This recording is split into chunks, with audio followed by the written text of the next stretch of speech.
Hello বন্ধুরা বন্ধুরা ওয়াইটির জামাইয়ের বার্থডে সেলিব্রেট করা হলো, বাট আমাদের মেয়ে কোনো গিফট দিল না এবং মেয়ে বললেও আমি রান্না করে খাইয়েছি, এটাই তো সব থেকে বড় গিফট, আর কি গিফট দেবো। তো জামাই সেটা মেনে নিয়েছে। তা বলি কি অত লোক কেন জামাই, তোমার অত লোক কেন? হ্যাঁ, আবার গিফট চায়। একটা জলজান্ত এটিএম মেশিন যে কিনা তার লাইফে গিফট হিসাবে পেয়েছে, তার আবার গিফটের দরকার হয় কি বলো? হয় না।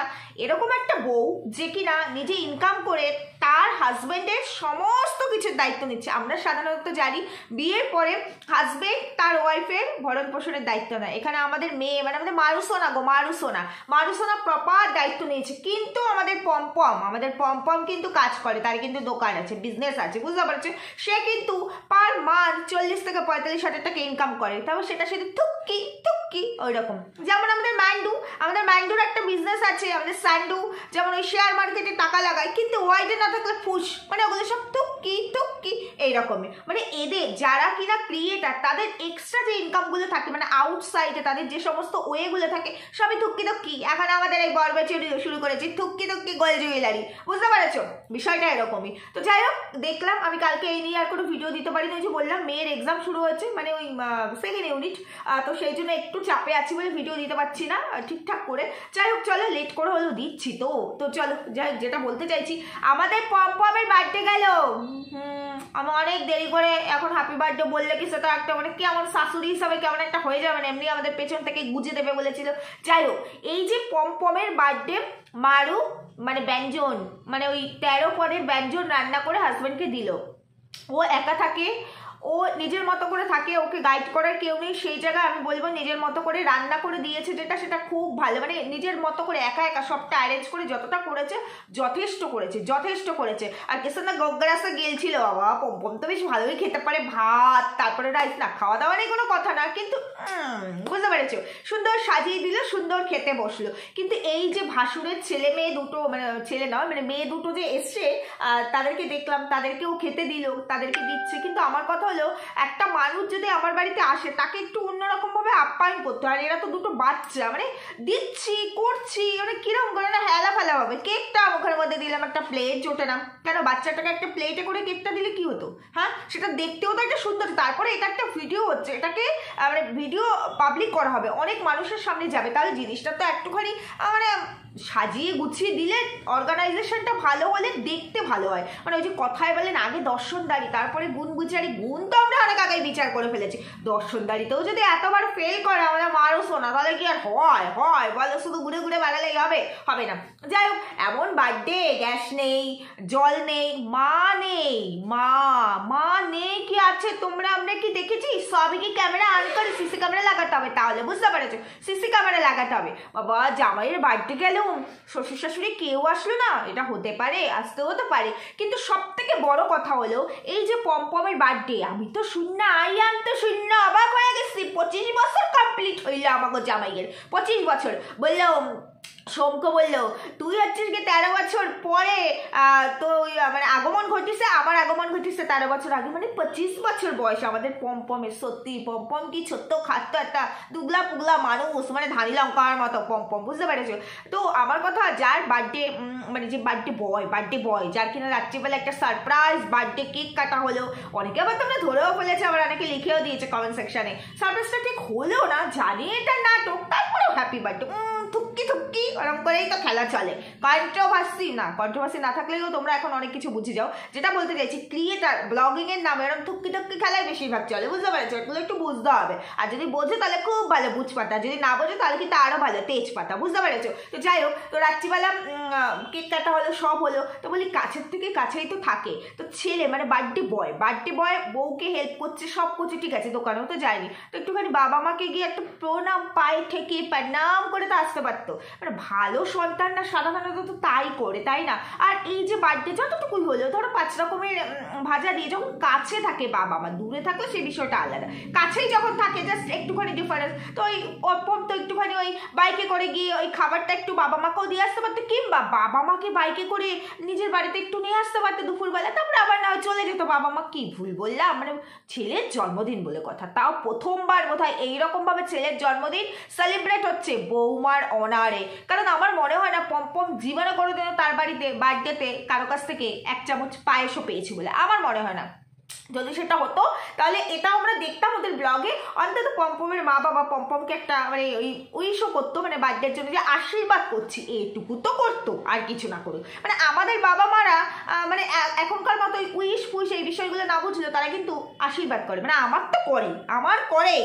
আবার রাত্রি 12টা হলেই আমার মা বাবা লাইন, ভাইয়ের বউ সব, মানে আমার যত রিলেটিভস আছে মাসি মেশোরা লাইন দিয়ে ফোন করে সবাই আশীর্বাদ করতেই থাকে, আবার পরের দিন সকালে করে। তার জন্য কিন্তু কিছু করতে হয় না। আমি কিন্তু এখন আমার জন্মদিনে কিছুই করি না, কিচ্ছু করি না। বাট আমার হাজব্যান্ড আবার ওখান থেকে ব্যতিক্রম, এরকম হয়। মানে আমার শাশুড়ি তো মনেই থাকে না তার ছেলে কবে এই পৃথিবীতে টপকে ছিল, ওটা মনেই থাকে না। তো এটা হয়, কিন্তু কাছাকাছি যখন থাকে তখন তো মানে আমার মনে হয় একটুখানি আশীর্বাদ করা উচিত ছিল। যাই হোক, সেই সব কিচ্ছু হলো না। কিন্তু গিফটের বিষয়ে আসি, গিফট এই যে সোহম একটা গিফট দিল। এবার সোহমকে তোমরা অনেকেই বলছো সোহম গিফট দিয়েছে, সোহমের তো একই দিনে বার্থডে, তাহলে সোহমকে কি দিলি? রাত গাই তো বাদ গাই, রাত হয়ে গেছে, সোহমকে খাইয়ে দিয়েছে না, মানে ওই যে সেই রাইস, তারপরে এমনি প্লেন রাইস, তার সঙ্গে চিকেন, তার সঙ্গে গিয়ে তোমার ওই কাতলা কালিয়া খাইয়ে দিয়েছে, হয়ে গেছে গিফট। আবার কি গিফট, কত গিফট খাবে? ওরা তো সোহমদের বাড়িতে দুপুরবেলা খায়নি, উল্টো সোহমকে খাইয়ে দিয়েছে। আবার কেকও দিয়েছে, আগের দিন রাতে কেক কেটেছে, সেই কেকটাও দিয়েছে। বুঝতে পারছো? অত কি সব কিছু খুঁজলে আবার হবে না, সব কিছু চাইলেই হবে না। গিফট দিলে না কেন দেবো? ওরা একটু হাত পেতে নিতে বেশি ভালোবাসে, এটা তোমরা দেখোনি? মানে যত মানুষের কাছ থেকে মানে গিফট ফান্ডিং হয়ে যত জিনিস নিয়েছে, সব কি তার পরিবর্তে তাদের কতটুকু দিয়েছে? মানে 10 টাকার জিনিস নিলে 10 পয়সার জিনিস দিতে ওদের খুব কৃপণ। মানে এই পম্পম খুব কৃপণ, ওদিকে ভাট বকে। আমার পার ডে 1 থেকে 1,500 টাকা ইনকাম ছিল। আচ্ছা তোমরা একটা কথা বলো, আজকে ওদের বিয়ে হয়েছে, এই জাস্ট কয়েক মাস হবে ওদের বিয়ে হয়েছে, তো এই বিয়ের আগে পম্পম তো বহু বছর থেকে, সেই গেদা সময় থেকে, ছোট্ট সময় থেকে পম্পম আর কি কত করে কাজ করে নিজের পায়ে দাঁড়িয়ে নিজের দোকানটাকে অর্গানাইজ করেছে। একটা বড় দোকান, যেই দোকান আমাদের সামনে আসেই না, মানে ব্লগের মধ্যে পৃথিবীর সব আসলেও দোকানটা আসে না। বুঝতেই পেরেছে কিরকম দোকান সাজিয়েছে। যাই হোক, তো যে সে যেরকমই হোক, প্রফেশনের জায়গা যেরকমই হোক, কিন্তু আমি যদি এখন বলি আমার একটা বিশাল কিছু আছে, তার মানে ভাই আমার বিশাল কিছু আছে যখন আমি তোমাদের সামনে বিক্রি করছি, তাহলে তোমরা হক দেন না সেই বিশালটা দেখার। কিন্তু আমরা বিশালটা দেখবো না, শুধু টুকি বিশাল হবে। বুঝতে পেরেছো? যাই হোক, টুকি বিশাল হয়ে গেল। এইবার যেই দোকান থেকে তার এত টাকা ইনকাম, তারপরে ও কিন্তু হাতের কাজ ভালোই যায়, তো এত টাকা যার ইনকাম, তার তো বাড়ি ঘরের আরেকটু চেঞ্জ হওয়ার দরকার ছিল, তার ফ্যামিলি পার্সনদের আরেকটু চেঞ্জ, মানে দেখো অর্থ থাকলে মানুষ একটু চেঞ্জ হয়। আমি যদি এখন টিপিক্যাল হাউস ওয়াইফ যেরকমভাবে থাকবো, এবার যদি আমি নিজে যদি পার মান্থ 10,000 টাকা করে ইনকাম করি, যে সেটা আমার উপার্জন, ওরে বাবা একটা বিশাল ব্যাপার, তাই আমি নিজেরা ইনকাম করছি, তখন আমাদের কি মনে হবে? ওই 10,000 টাকা খেয়ে উড়িয়ে দেবো না? আমি একটুখানি নিজেকে আরেকটু এক্সট্রা কেয়ার করি, মানে আরেকটু সুন্দর হই, বয়সটাকে আরেকটু ধরে রাখি যাতে কম বোঝায়, একটু সংসারে এটা করি, আমি একটু আমার হাজব্যান্ডের জন্য এটা কিনি, আমার বাচ্চার জন্য এটা কিনি, আমার বাবা মাকে একটু এটা দিই, আমার ঘরের এই জিনিসটা কিনি। আমাদের শখ মানেই তো এটাই। শখ মানে কি? শখ পূরণ মানে কি? এগুলো। তাহলে যার ইনকাম থাকবে, ইনকাম নেই সেটা আলাদা। অনেক মানুষ আছে অনেক কষ্ট করে তাবুর নিচেও থাকে, সেটা আলাদা, তারা কিন্তু দর্শনদারি করে না বা তারা ফাটায় না আমার দিনে এত টাকা ইনকাম। এবার যার ইনকাম, যার পার ডে 1 থেকে 1,500 টাকা ইনকাম, মানে মাসে 40 থেকে 45,000 টাকা ইনকাম, তাই তো? এবার যার 40 থেকে 45,000 টাকা ইনকাম থাকবে, তার তো একটা অন্যরকম, মানে সে তো চাইবে, মানে যে মাস গেলে 4,000 ইনকাম করে তার সঙ্গে নিশ্চয়ই তার তুলনা হবে না। সে একটু আরেকটু সুন্দর করে থাকবে, আর একটু ভালোভাবে থাকবে, তার বাড়ি ঘরের আরেকটু সুন্দর হবে, জিনিসপত্র একটু ভালো থাকবে, মানে এরকম তো অন্তত হবে না। ব্যাপারটা কিরম জানি একটা কেচে গন্ডগোল হয়ে গেল, মানে কেমন একটা উল্টো পাল্টা হয়ে গেল। বুঝতে পেরেছে? এবার এই যে গিফট কাণ্ড, মানে এই যে গিফট, এই যে মারু বললো না যে আমি গিফট দিলাম না তোমাকে, রান্না করে খাইয়ে দিলাম, এটাই তোমার গিফট। আর প্রত্যেক বছরই নাকি মারু বার্থডেতে পম্পমকে সারপ্রাইজ দিতে, সারপ্রাইজ। বুঝতে পেরেছো? পম্পম কিন্তু মারুকে কোনোদিনও সারপ্রাইজ দেয়নি। আর যদি এখন ভিডিওর কন্টেন্টের জন্য মারুর বার্থডেতে সারপ্রাইজ হিসাবে পম্পমের কিছু আসে, সেটা জানবে মাছের তেলে মাছ ভাজাই, কারণ ওই মারুর টাকাতেই সব কিছু হচ্ছে। বুঝতে পেরেছো? তো যাই হোক, এরকম গিফট পম্পম আগেও পেয়েছে, কারণ বউ ছিল, বউয়ের ইনকাম দিয়ে পেয়েছে। আর এখন তো বউ ভালো, মানে ফুলে ফেপে উঠেছে, বউর একটা ভালো ইনকাম আছে। ম্যাক্সিমাম দিনই দেখবে পম্পম, যার একটা দোকান থাকে, তার দোকানের একটা রুলস রেগুলেশন থাকে যে এই টাইমে আমি দোকানটা খুলবো, এই টাইমে আমি ঝাঁপি বন্ধ করবো, এটা প্রত্যেকটা ক্ষেত্রে। আর যারা বিজনেস পার্সন হয় তাদের দেখবে পৃথিবীর রসাতলে যাক, তাদের ব্যবসার জায়গাটা আগে ঠিক রাখে। কিন্তু আমাদের পম্পম কোনোদিন সকাল 10টায় দোকানে যায়, কোনোদিন বিকেল 5টায় দোকানে যায়, কোনোদিন যায় না, এই হচ্ছে ব্যবসা করে। এই ব্যবসা দিয়ে পার ডে 1 থেকে 1,500 টাকা ইনকাম করে। তা সেই জন্যই বলছি মারুসোনা, তোর আবার গিফট দেওয়ার কি আছে? পুরোপুরি একটা এটিএম মেশিন তুই পমপমকে দিয়ে দিস। পমপম জীবনে যা পেয়েছে, ওর ভাগ্যের চাকা পুরো উল্টে গেছে, পুরো পাল্টে গেছে। মানে বৃহস্পতি একেবারে পমপমের মাথার উপরে গিয়ে উঠে বসে পড়েছে।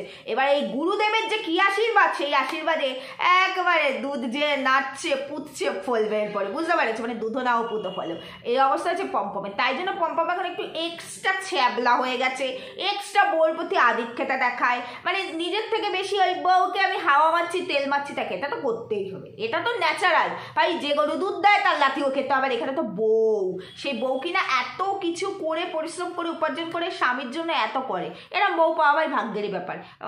আগের জন্মে যেমন ওই যে মন্দিরা, মানে আমাদের ম্যাংডু যেমন আগের জন্মে স্যান্ডুর থেকে আলাদা হয়ে গেছিল, মানে সতীনের জন্য সতীন কাটা, আবার নতুন করে সতীন কাটা এই জন্মে এসেছে। কিন্তু আমাদের পমপম আগের জন্মে অনেক বড় পুণ্য করেছিল, তাই জন্য মারুসোনার মতো বউ অ্যাচিভ করেছে।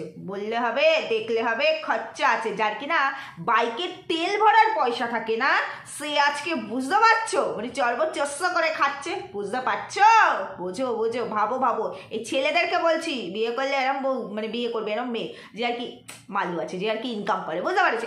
এরম বিয়ে করে, নাহলে কিন্তু ভাগ্যের চাকা ঘুরবে না। তো সেই জন্যই বলছি যে এত বড় একটা এটিএম মেশিন হচ্ছে আমাদের মারুসোনা, বড় একটা এটিএম মেশিন। কিন্তু এই মেশিন কথাটা বলতে গিয়ে আমার আবার আরেকটা কথা মনে পড়লো, সেটা হলো অনেকে দেখছি কমেন্ট করেছো, জানি তুমি ওয়াশিং মেশিন কিনেছো, তোমার জীবনে প্রথম ওয়াশিং মেশিন, মানে বিয়ের পর এই প্রথম তুমি কিনলে, এর আগে কখনো ওয়াশিং মেশিন দেখোনি। কিন্তু আমাদের না আছে, আমরা অনেক দিন ধরে এই ওয়াশিং মেশিন ইউজ করছি।